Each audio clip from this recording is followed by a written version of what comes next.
जय हिंद मेरे प्यारे साथियों, यहाँ पे आप सभी को बता दें कि फाइनली एसएससी की तरफ से एसएससी जीडी कांस्टेबल के लिए एक बहुत ही महत्वपूर्ण जानकारी आप सभी के लिए अनाउंस कर दी गई है, जिसका आप सभी को और मुझे भी बहुत बेसब्री से इंतजार था। तो बहुत ही इंपॉर्टेंट वीडियो आप सभी के लिए होने वाली है, तो वीडियो को अंत तक जरूर देखिएगा ताकि आप सभी को पूरी चीजें एकदम क्लियर हो पाए और कोई भी चीज आपको स्किप नहीं करनी है, क्योंकि ये जानकारी आप सभी के लिए बहुत ही ज्यादा जरूरी होने वाली है। वीडियो अच्छी लगे तो वीडियो को लाइक शेयर करके चैनल को सब्सक्राइब कर लें ताकि इन फ्यूचर आने वाली हर एक अपडेट आप सभी को रेगुलर मिलती रहे। अगर आप मॉक टेस्ट लेना चाहें तो 99 रुपीज में 54 मॉक टेस्ट आप सभी को मिल जाएंगे। लिंक आप सभी को वीडियो के डिस्क्रिप्शन में दिया गया है स्टडी फॉर ड्रीम्स एप्लीकेशन पे। चलिए अब यहाँ पे बात कर लेते हैं। तो यहाँ पे आप देखेंगे मैं एसएससी की ऑफिशियल वेबसाइट जो कि ssc.nic.in पे अभी आया हूँ। तो यहाँ पे आप सभी लोग देखेंगे सबसे ऊपर ही आपको 9 नवंबर 2021 की एक अपडेट मिल जाएगी जो कि एसएससी जीडी कांस्टेबल के बारे में दी गई है। तो इसे ओपन करने के बाद देख लेते हैं। तो यहाँ पे आप सभी को बता दें, यहाँ पे file number government of India staff selection commission की तरफ से इस इंपोर्टेंट नोटिस को जारी किया गया है। अब इस नोटिस में है क्या ये देख लेते हैं। तो यहाँ पे आप सभी को बता दें, for the benefit of candidates of constable GD in central arm police forces CAPF NIA Assam rifleman GD and Assam rifles examination 2021 a mock test on the computer based examination has been uploaded on the candidates corner. The mock test link can also accessed using the link given below. तो यहाँ पे आप सभी को बता दें, यहाँ पे एसएससी की तरफ से बोला गया है कि कैंडिडेट के फायदे के लिए एक मॉक टेस्ट की लिंक एक्टिवेट की गई है, जिसके माध्यम से कैंडिडेट मॉक टेस्ट देके ये पता कर सकते हैं कि आपका टेस्ट आएगा कैसे, ऑनलाइन आपका टेस्ट कैसे होता है। तो एकदम 100% आपको कंफर्म हो जाएगा, क्योंकि बिल्कुल डिक्टो इसी तरीके का टेस्ट वहां पे आप सभी को मिलने वाला है। तो एकदम पूरी प्रोसेस समझ लीजिएगा कि किस तरीके से आप किसी प्रश्न का उत्तर दे सकते हैं या उसे हटा सकते हैं, चेंज कर सकते हैं, आगे सेव कैसे होगा, हिंदी इंग्लिश जो आपका सब्जेक्ट रहेगा उसे कैसे चूज करना रहेगा, सारी चीजें एकदम आपको इसमें कंप्लीट बताई गई हैं। तो पूरी वीडियो जरूर देखिएगा ध्यान से। तो यहाँ पे आप सभी को बता दें कि यहाँ पे आप सभी को एक नीचे लिंक दी गई है। जैसे ही आप इस लिंक पे क्लिक करेंगे तो लिंक पे क्लिक करने के बाद आप सभी के सामने एक दूसरा पेज ओपन हो जाएगा। कुछ इस तरीके से आपको ये पेज दिखेगा। तो इस पेज पे आप सभी को पहुंच जाना। तो इस पेज पे जैसे ही आप पहुंचेंगे तो आप सभी के सामने जैसे कि आप पूरी इंस्ट्रक्शन देखेंगे तो यहाँ पे साइड में आपको हिंदी और इंग्लिश का ऑप्शन मिलेगा, यानी जो इंस्ट्रक्शन दिए गए हिंदी और इंग्लिश में आपको रीड आउट करने हैं। जिसमें भी करने हो उसमें चूज करके आप आगे बढ़ सकते हैं। तो सारी चीजें आप यहाँ पे एक बार रीड आउट कर लीजिएगा। जिसने कर रखी है, पहले कभी एग्जाम दे रखा है, उसे पता होगा, और जिसने नहीं दिया है वो इसे रीड आउट कर सकता है। तो यहाँ पे आपको नेक्स्ट का ऑप्शन मिलेगा। नेक्स्ट पे आप क्लिक करने के बाद तो यहाँ पे आप सभी को जो आपका सिलेबस दे रखा है, पूरा सिलेबस आप सभी को बताएगा। तो पूरा सिलेबस आप सभी को यहाँ पे देख लेना है। जैसे 3 जो आपके सब्जेक्ट हो जाएंगे वो तो ये आपके कंपलसरी हो गए। नीचे तो 2 ऑप्शन दिए गए हैं, ऑप्शन डी यानी भाग डी और डी। इनमें से वैकल्पिक है, यानी एक ऑप्शनल है। आप हिंदी चाहें तो हिंदी ले सकते हैं, इंग्लिश चाहें तो इंग्लिश ले सकते हैं। 100 नंबर का आपका पेपर होगा जो कि 100 प्रश्नों के लिए रखा गया है। 90 मिनट में आपको सॉल्व करना होगा, ये भी आप सभी को पता ही है। 1/4 की नेगेटिव मार्किंग इसमें रखी गई है। और हिंदी और इंग्लिश में 2 लैंग्वेज में आपका पेपर शो होगा। अब आपको पेपर किस में देखना है, हिंदी में देखना है या इंग्लिश, कौन सी भाषा में आपको पेपर देखना चाहिए, इसके लिए आपको जो भी ऑप्शन चूज करना चाहें कर सकते हैं। हालांकि अगर आपको पेपर में बीच में अगर कोई दिक्कत आती है तो किसी भी पर्टिकुलर क्वेश्चंस के लिए आप उसे चेंज कर सकते हैं। आपको दूसरी भाषा में हिंदी या इंग्लिश से इंग्लिश, हिंदी से इंग्लिश में या इंग्लिश से हिंदी में आपको दिखा देगा। मैं जैसे मान के चलिए अभी हिंदी में देखना चाहता हूं तो हिंदी पे इस पे क्लिक करने के बाद यहाँ पे आपको ऑप्शन मिलेगा चेक का। तो यहाँ पे क्लिक कर देना और करने के बाद I am ready to begin पे क्लिक करना है। तो यहाँ पे आपको आपकी फोटो दिख रही होगी और यहाँ पे आप सभी को नाम दिखेगा। तो यहाँ पे I am ready to begin आप सभी को कुछ इस तरीके से देखने के लिए मिलेगा। तो आपको क्या करना है, सिंपली आपको यहाँ पे आ जाना है। स्टार्टिंग में एक चीज और थी जो कि आपको लॉग इन साइन इन वाली जो चीज थी उस पर आपको क्लिक करना था। वो सारी चीजें करने के बाद आप सभी यहाँ पे विजिट हो जाएंगे।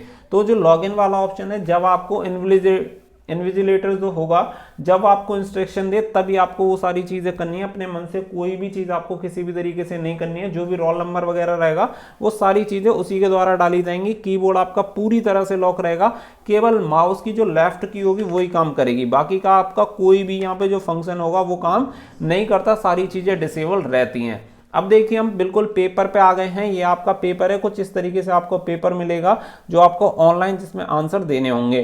तो यहाँ पे 4 पार्ट आप सभी के दिए गए, 5 पार्ट यानी इंग्लिश और हिंदी को अलग अलग देखें तो तीनों पार्ट आपके लिए कंपलसरी है। और ऑप्शन डी जो आपको पार्ट डी दिए गए हैं इसमें से हिंदी और इंग्लिश आपको चूज करना है। तो देखिए पहले देख लेते हैं कि आपको आंसर कैसे देने होते हैं। जैसे कि मान के चल लेते हैं पहला दिया गया है तो यहाँ पे पहले प्रश्न का उत्तर देना है। तो आपने इस पर क्लिक किया और इसे सेव एंड नेक्स्ट कर दिया तो आपका ये सबमिट हो जाएगा। फिर से आंसर दीजिए, सेव एंड नेक्स्ट पे क्लिक कर दीजिए। केवल एक बटन का काम है जो कि माउस की लेफ्ट की होगी, उसी से आपको सारी चीजें करनी है। जैसे ये आप सभी को दे रखा है तो यहाँ पे क्लिक करिए और आगे बढ़ जाइए। कुछ इस तरीके से आंसर आपको देने हैं और वो ग्रीन होते चले जाएंगे जिसके भी आप उत्तर देंगे। अब मान के चलिए आपने इसका उत्तर नहीं दिया, आगे बढ़ गए तो आपका रेड रहेगा, ग्रीन हो गया तो आपने उत्तर दे दिया। तो जब आप 100 के 100 के उत्तर दे दें, आपको देखना हो कि मुझसे कोई छूट तो नहीं रहा है, तो सीधे आइए, जो भी रेड हो रहा हो उसका प्रश्न का उत्तर नहीं दिया, डायरेक्टली उसी पे क्लिक करिए और उसका आंसर दे दीजिए। ये मैटर हो गया आंसर देने का। बीच में से किसी भी सेक्शन पे जा सकते हैं डायरेक्ट, कोई दिक्कत नहीं है। अब यहाँ पे बात आती है पार्ट हिंदी की और इंग्लिश की। अब मान के चलिए मुझे हिंदी चूज करना था पर गलती से मुझसे ऑप्शन डी क्लिक हो गया, यानी इंग्लिश वाले पे क्लिक हो गया। तो अब मैंने इसके 2-4 के उत्तर भी दे दिए। फिर मुझे लगा कि नहीं भाई ये तो बहुत ज़्यादा टफ है, इससे तो बढ़िया हिंदी रहती तो हिंदी कर लेते हैं। तो अब देखिए हिंदी करने के लिए आपको एक नुकसान झेलना पड़ेगा। वो नुकसान क्या रहेगा, जैसे ही आप इस पर दोबारा से चेंज करना चाहोगे तो इसी पे क्लिक करना होगा। तो यहाँ पे बोलेगा कि आपने जितने बार जो प्रश्नों के उत्तर दिए हैं वो डीसेलेक्ट हो जाएंगे, डिलीट हो जाएंगे और दोबारा से आपको हिंदी सेक्शन में जाके दोबारा से उत्तर देने होंगे। तो यहाँ पे अगर आप येस कर देंगे तो सभी प्रश्नों के उत्तर जो आपने दिए थे वो हट जाएंगे और फिर से आपको हिंदी पे सेलेक्ट करना पड़ेगा। तो हिंदी पे जैसे ही आप सेलेक्ट करेंगे तो हिंदी पे यहाँ अब आ गए, तो हिंदी के प्रश्नों के यहाँ पे आप उत्तर दे सकते हैं। अगर आपको फिर से अगर कोई दिक्कत आती है तो फिर से आप वही प्रोसेस करेंगे, डी सेलेक्ट करेंगे और करने के बाद फिर से आप इंग्लिश पे आ जाएंगे तो आप इंग्लिश पे आ सकते हैं। बीच से किसी भी सेक्शन में जाके आप चेक कर सकते हैं, कोई दिक्कत नहीं है। अगर आपको जनरल नॉलेज के आंसर देने हैं जनरल नॉलेज के दीजिए, बीच से ही अगर आपको रीजनिंग पे जाना है रीजनिंग पे जाइए, नंबर 20 क्वेश्चन पे जाना जा सकते हैं, कोई दिक्कत नहीं है।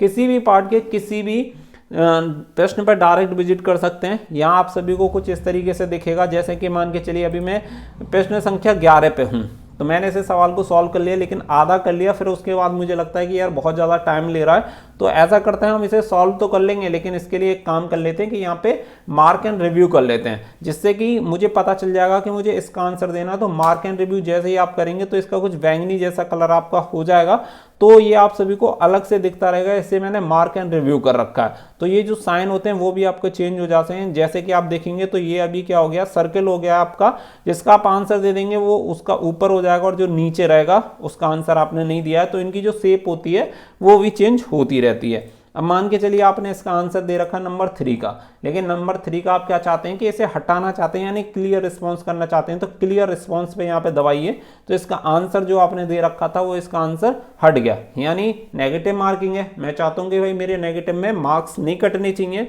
तो मैं तुक्के नहीं लगाना चाहता, इसीलिए मुझे लगता है कि इसका आंसर मैं सही नहीं दे पा रहा हूँ और मुझे इसका आंसर हटाना है। तो इस तरीके से जाके आप आसानी से आंसर हटा सकते हैं। तो पूरा प्रोसेस यही है। ऊपर आपको टाइम शो करता रहेगा, यहाँ पे आपकी फोटो वगैरह दिखाएगा। फोटो वगैरह में अगर किसी भी तरीके की स्टार्टिंग में ही आपको स्क्रीन दिखेगी, अगर उसमें किसी भी तरीके की कोई दिक्कत हो तो आप वहीं पे बता सकते हैं। जैसे कि स्टार्टिंग की अगर स्क्रीन वाली मैं बात करूं तो देखिए स्टार्टिंग में कुछ इस तरीके से आप सभी को दिखेगा।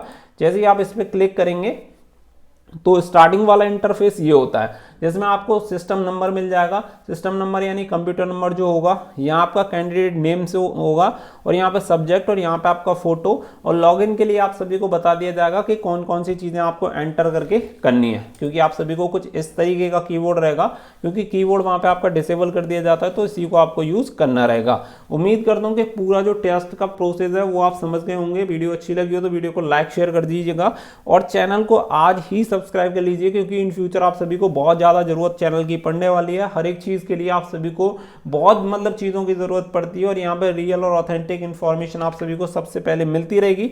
इसके लिए चैनल को जरूर सब्सक्राइब कर लें। तो साथियों फिलहाल के लिए बस इतना ही, अगली वीडियो में मिलते हैं। So thank you for watching. जय हिंद, जय भारत।